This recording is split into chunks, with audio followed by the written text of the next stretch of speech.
Hey folks, figured I'd make a little video today about all the mods I've done to my Tundra so far. I'm going to go through everything that I've done since I bought it, and hopefully you might find it interesting. So I figured I'd start with the interior. A few things I've done in here. I've added this MOLLE holder to my visor. I believe I got this off Amazon. It's nice for holding pens and knives and whatever you need to carry around. I've modified a mount here for my Baofeng radio that holds the radio when I'm off-roading. I don't carry it around with me. I've got this OCD four-wheel drive mounting panel here for the radio. I've got my bulletproof phone holder and my GoPro mount on that. That's kind of nice. It's easy to stick the phone on there, on and off. Dash, I've added LED lights, and I've also pulled the whole thing out and I removed the orange from the needles, so everything is clear now as opposed to being that orange color. Standard steering wheel cover, covered the chrome with a black cover here. Just little things. I've got these cheap seat covers. They're like 20 bucks on Amazon. I buy these cheap ones because this is a work truck, and if I rip it or tear it or stain it or something, I just want to be able to swap it out and get rid of it. I don't care about expensive seat covers. I've got the WeatherTech floor mats that I've had for a long time. These work really well. As you can see, it's nasty out here and it's catching all the junk off my feet. This is my mic tuning 8-gang panel that I use to control all my exterior lights and whatnot. I've got my Scan Gauge 2 here to monitor some things that I like to keep an eye on. I've also got the rear mat here. A lot of people don't know, but they make these for the AC. They only list them for 1 year. It's 2006. But if you buy the 2006 one, it fits all the years. So if you're looking for a rear WeatherTech mat for your Tundra AC access cab, just go ahead and order the one for the 2006 and it'll fit right in. My back seat that I've deleted here, I've built this custom platform here. I just made it out of wood and covered it in speaker material. You can kind of see I've added some soundproofing back here. I've dynamatted the entire interior of this truck, but when you take the rear seats out, it allows quite a bit of noise to come from the outside of the cab. So I put a few different layers of sound absorption back here, and that quieted it down quite a bit.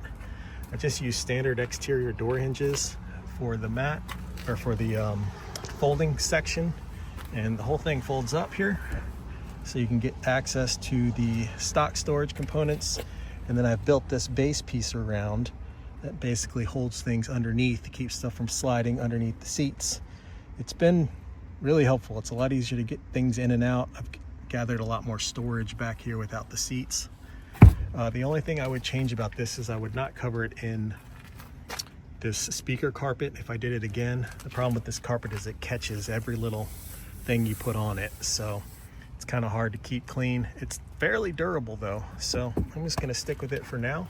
I've done LED lights in all the interior lights in here.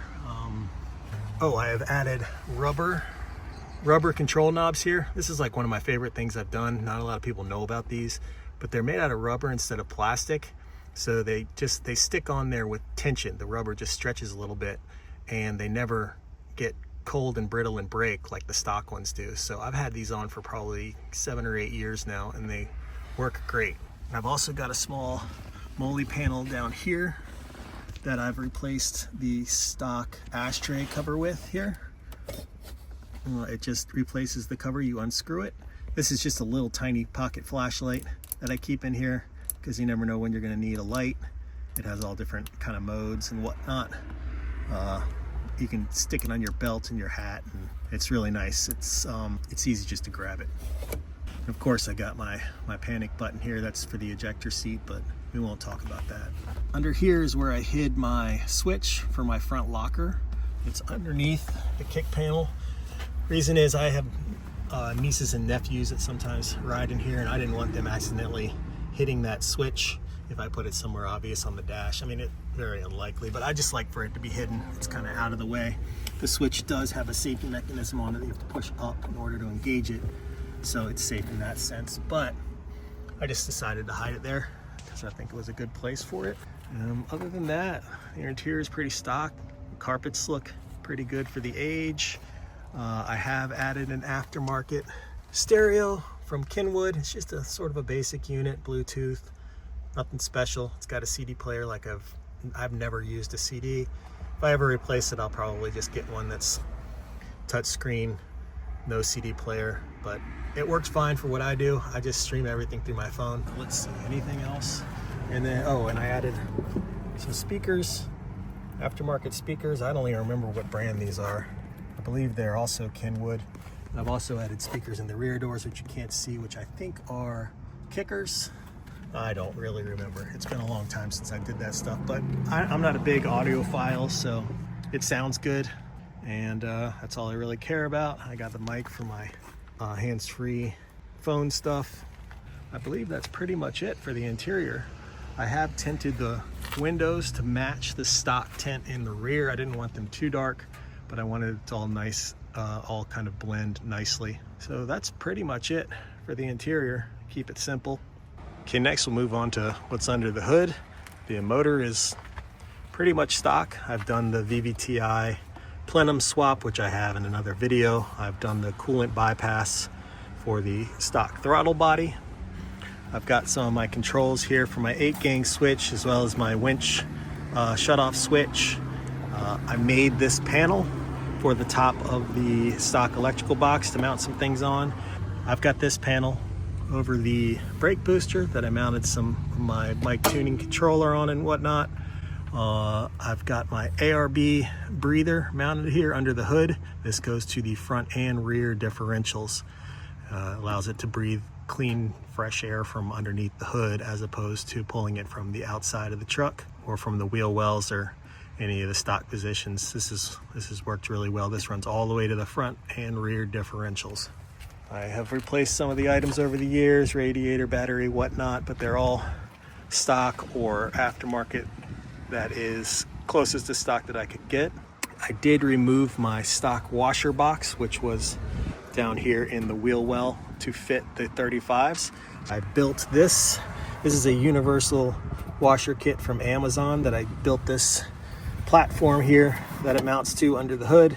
I drilled it out to use the stock pump and the stock low fluid sensor. This works really well. It doesn't hold quite the capacity of the stock washer fluid reservoir, but it holds plenty enough for me. And other than that, I do have 12-hole injectors. Pretty much it. I've tried to keep it relatively stock. I'm more concerned with reliability than performance. One day I may do long tube headers, but other than that, I intend on keeping this pretty much stock. Moving on to the front suspension, I have these ARC one-piece splash guards that I've slightly modified in order to clear the double shear control arm mounts that I've installed. These allow the control arm to be held in place on both sides, just allows that crossbar to not have as much tension on it, keeps the bolt from bending and twisting. You'll see my upper control arms here. These are from Built Right Industries out of San Diego. I've had these for a very long time. They're a great mid-travel upper control arm. They used to be less expensive. Now everything's become more expensive. So they cost pretty much the same as any of the aftermarket control arms. But back when I got them, they were about $300 less. But they've been really, really great. I just keep them greased and keep the uniball sprayed with PTFE spray, and they've held up great so far. No issues with those. Good purchase on that. You can see that I have gusseted my stock spindle. I believe these gussets are from maybe Total Chaos. I can't remember where I got them, but they're fully gusseted. I do have full stainless steel brake lines that I've replaced the soft and hard line with. I got these from Crown Industries. Those have been excellent so far as well. Here you can get another angle of the gusset here. I'm running right now Bilstein 6112 front coilovers. These are the adjustable They're pretty much 2.6s, but I would be considered 2.5s, I suppose, with a 650-pound spring. These have been good. I think I actually want to go to a lighter spring in the future, but I do have the intention of long traveling this at some point, so I will probably wait until I do that to swap the spring rate out. I have the big brake GX, they call it the GX upgrade, which is larger rotors and calipers. I had those machined by Jim Smola. These have been a really nice upgrade. They're way better than the stock brakes, so I'd recommend those if you have bigger tires or stopping issues at all. For the lower control arms, I have the Solo stock lower control arms. These move the ball joint forward 1 inch. They're just tough as nails. They are high clearance compared to the stock arm. One of my favorite mods again. It really helped with the caster and stuff, moving that forward, and I've had no issues with them. Solo makes a really awesome product. They're good guys. Total Chaos Uniball conversion for the lower ball joint, just to take the worries out of blowing out that stock lower ball joint. I've had these for a while, and I, again, don't have any complaints with them. They are an expensive investment, but man, the peace of mind is great. You can see right now, I'm actually two-wheel drive. I broke one of my CVs, and I just went ahead and put my spare stub shafts in because I haven't had time to rebuild the CVs. So I'm just running that now. I've replaced these stock alignment cams, the oval cams, with these KPO 6-sided cams. These just allow a nice flat surface on the side. If you off-road a lot, the alignment cams, the ovular ones, tend to twist and you lose your alignment after a few trips. These are just easier to keep aligned and held in place. You don't have as many options as the ovular cam, but they still work really well. They use a through bolt instead of the one-piece cam like the stock ones. Right now I'm running the Super Bump stops. I've had these for a long time. I don't even think they make these anymore for the Tundra, but I've been running them for a while and they've been great. I'll probably swap those out when I go to long travel, when and if I go to long travel. The steering rack is stock. I've added Total Chaos polyurethane bushings in here just to keep things in place. And I've also gusseted, I'm not sure you can see this, but I've gusseted the stock mounting point here with a plate gusset. And then on the other side I've added triangle gussets to the mount because that's a spot that often cracks from stress. So I've added 2 or 3 gussets to the stock mount. I do normally have full skid plates all the way from the front to here, but I have those off right now because I was doing some maintenance on my transfer case. This is just the mounting point for these skid plates that they attach to. But again, like I said, normally I have full skid plates all the way up, aluminum skids. Here you can see I've added a controller in between my speed sensor and my dash. This is from YELLR.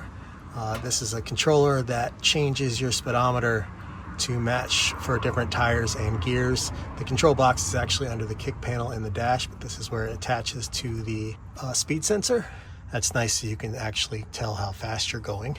This is a bit crusty, but this is my muffler from Dirty Deeds Industries. I just have I believe this is a 16-inch. It's stock all the way up to here, but I replaced the big giant stock muffler with this guy. And right now it just dumps under the truck. I think I'm going to be changing that at some point in the future. I'd like a little bit more pipe behind the muffler, and I'd like it to be a little quieter if it dumps in the rear. Okay, here moving on to the rear axle. This is actually a rear axle out of a 2014 Tundra. It's the Toyota 10.5.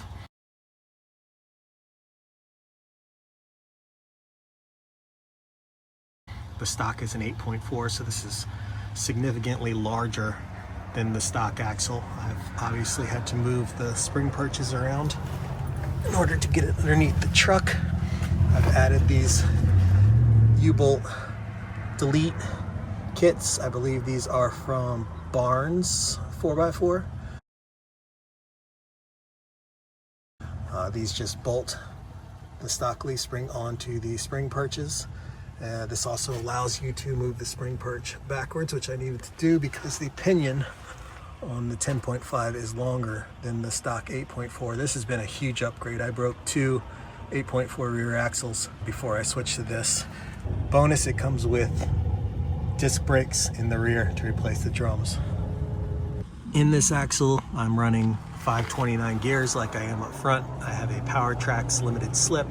I prefer limited slips in the rear as opposed to lockers, just because I think they're better for all-around wheeling. I'm running the Bilstein 5150 rear shocks. These were spec'd for a F-150, but the length worked for what I needed. I have moved the stock mounting points. I'm running this shock relocation kit from Archive Garage, which moves the stock mounts and allows you to run longer shocks because they go up through where the stock mount would be up higher.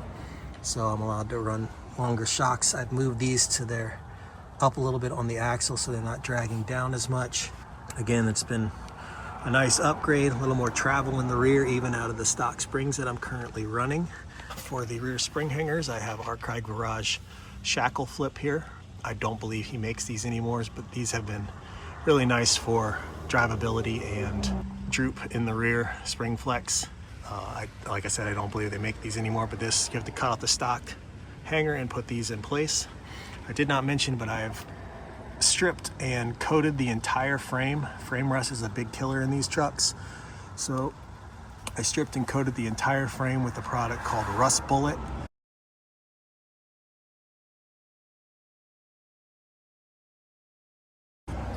It's a paint-on rust encapsulator, and then I covered the Rust Bullet with this hammered finish from Rust-Oleum, which is, I found to be a really strong finish if you paint it on out of the can, and I can just touch it up as needed.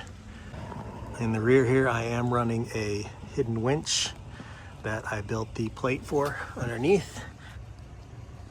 This is just a X something 9000 from Harbor Freight. It's been a good winch. It's mostly for recovering other people, but I also use it for work for various activities. My rock sliders are from a company called White Knuckle Off-Road. They are a bolt-on slider, which I preferred. At the time buying them, because I thought I would, if I ever needed to take them off. Now it's turned out that I have never really needed to take them off, but it's nice to have that option, and they are plenty strong the way the mounts are done. They wrap underneath the frame. They're heavily gusseted. I mean, I've had the whole truck sitting on these and have not had any issues with it. They're great. They're great. The rear of the truck has been bobbed 14 inches.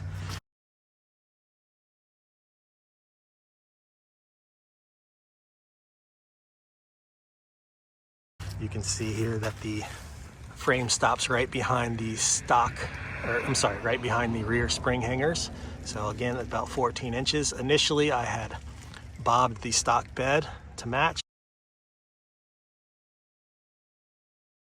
but obviously since then I've moved on to my flatbed, which you can see here that I built myself. I've got these storage boxes from WeatherTech that I've built into the bed for work. They are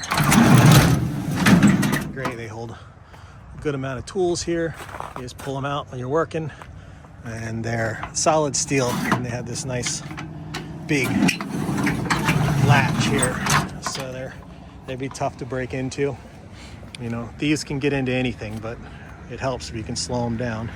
So that's where I got in the rear. I have broken my rear window, which I'm waiting on a replacement from Tom. I'm gonna have to swap that out when the weather gets a little bit warmer.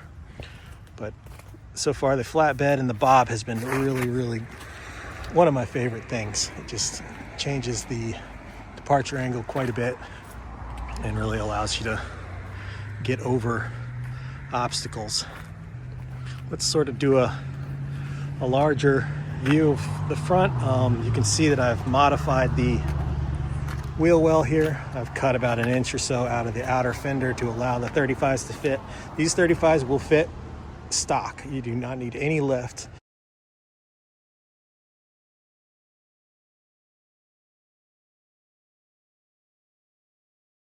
And again, I've said this many times, but there seems to be confusion with IFS that lift equals tire size, but realistically, when you're at full bump, it doesn't matter how much lift you have, your tire is going to end up in the same place. So in order to clear larger tires, you have to modify wheel wells. That being said, I have cut this wheel well out quite a bit. You can see the stock door mount here. Normally it comes out to about here, and I've cut the whole thing back and rebuilt it so this tire clears full turn, full stuff. This tire will not rub even if you don't have any shocks on it at all. So that allows me to keep the center of gravity low and still run a larger tire.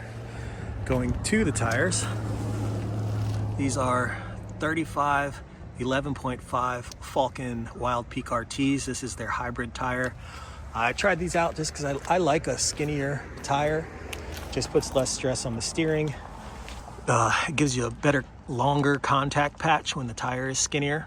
Tall and skinnies are sort of, they don't look as cool, but they really do work. They're great tires. I'm sort of set on tall and skinnies from now on if I can get them. These are stock. Let's see if I can get a shot without me in it. These are stock wheels. These are the Rock Warrior wheels from the 2nd Gen Tundra. Again, I have 5 lug, so because I swapped the rear axle, and up front here I'm running a lug conversion spacer. So these are the stock wheels off of the 2nd Gen TRD. I've painted the interior part of them black because they're kind of scratched up. And then the rock ring here, I traded a guy, these are powder coated black. I traded a guy my stock ones for these black ones because I didn't really care what color they were, and he really wanted some stock aluminum ones. So these have been nice. This is a company that makes aftermarket rock rings for these out of aluminum. They're really cool looking, but they're like $600, and they don't really do anything other than protect the wheel lip, which they do well, but not $600 well. So these are the tires I'm running for now. My next set, I don't know what they'll be, but these have been holding up really well. They have good siping. They air down pretty well. They have some really stiff sidewalls. I mean, I really have to air them down to get them to flex out. But, generally with off-road tires, you're gonna have stiffer sidewalls. They have good sidewall traction and whatnot.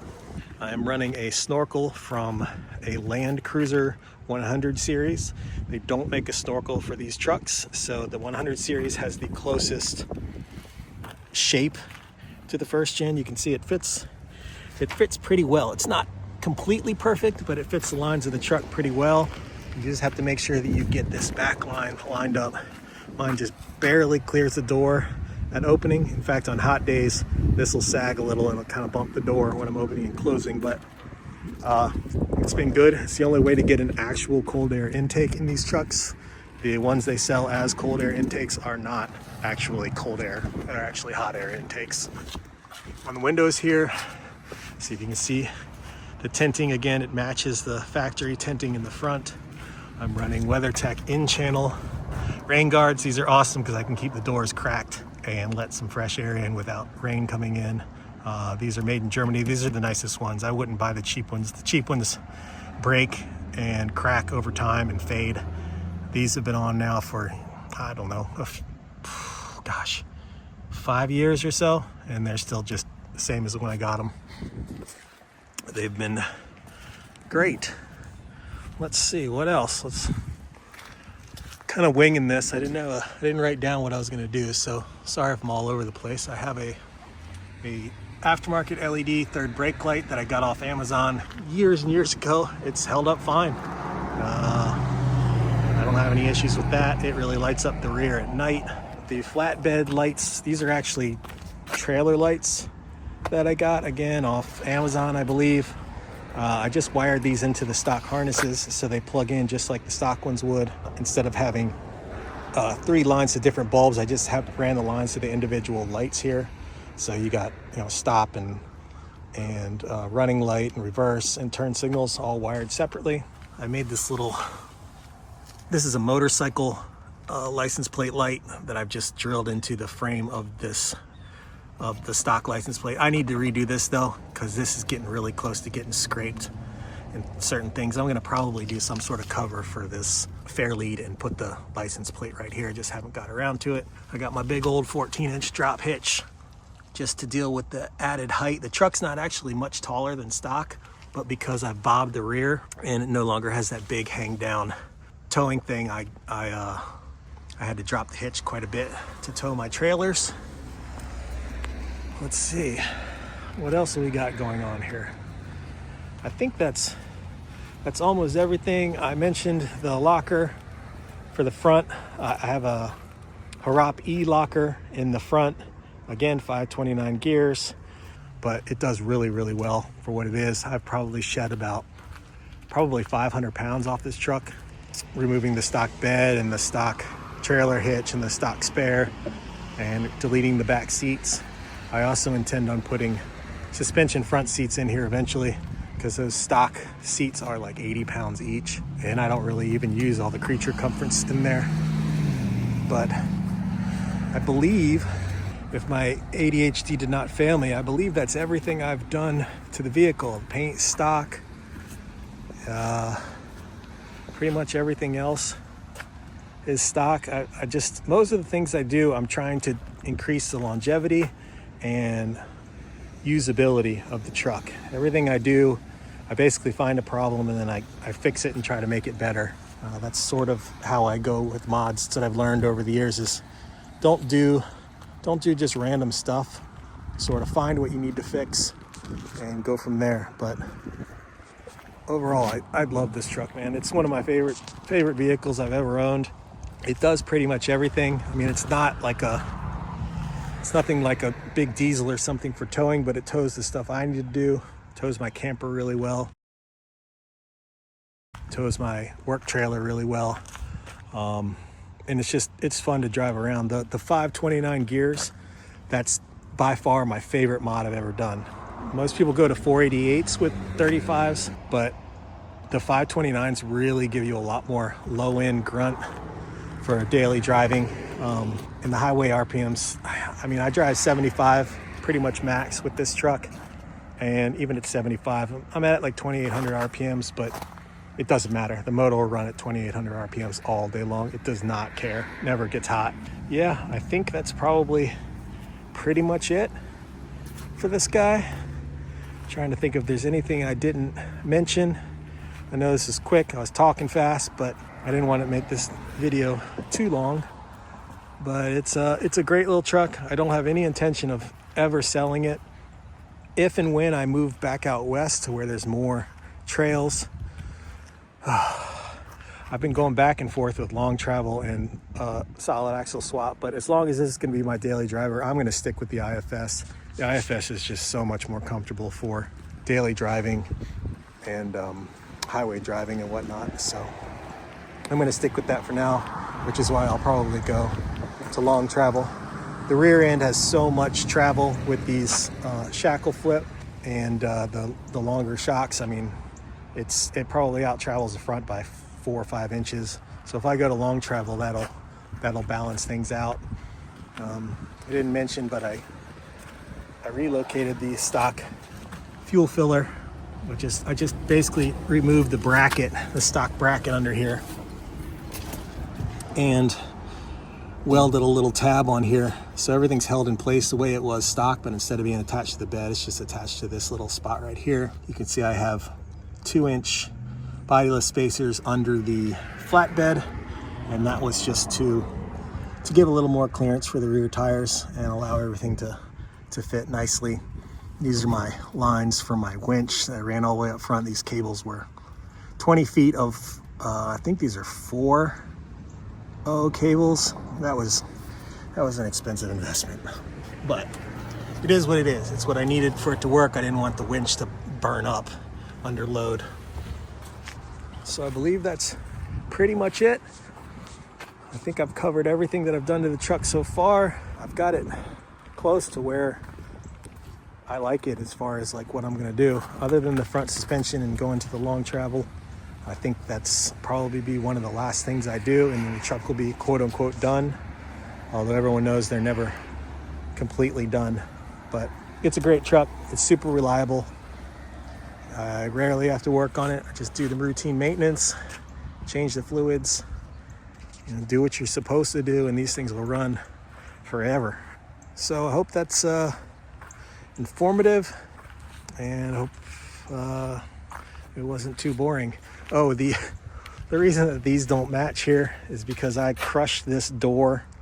Actually, I didn't. I loaned it out to a friend of mine, and she actually crushed the door at a gas station. She ran into one of those poles and bent the door. So I had to swap the door out with a junkyard one. Luckily, I found a black one, but it was a slightly different trim than the black ones that I had. This is a limited trim, and it came off an SR5. The SR5 doesn't have the color matched thing here, so I painted this black with what's that stuff called? Plasti dip. Just this chrome part, because I did that back here too, but you can see the actual plastic is like a lighter gray, and this is a black. I don't care. That's minor to me. I may end up pulling this whole thing off one day and filling it back in, but it's weird. It feels so weird talking in public to a camera and people are around. I don't know how YouTubers do it, but anyway. So that's everything I've done, and yeah, I'm just babbling at this point. All right, y'all, have a good one.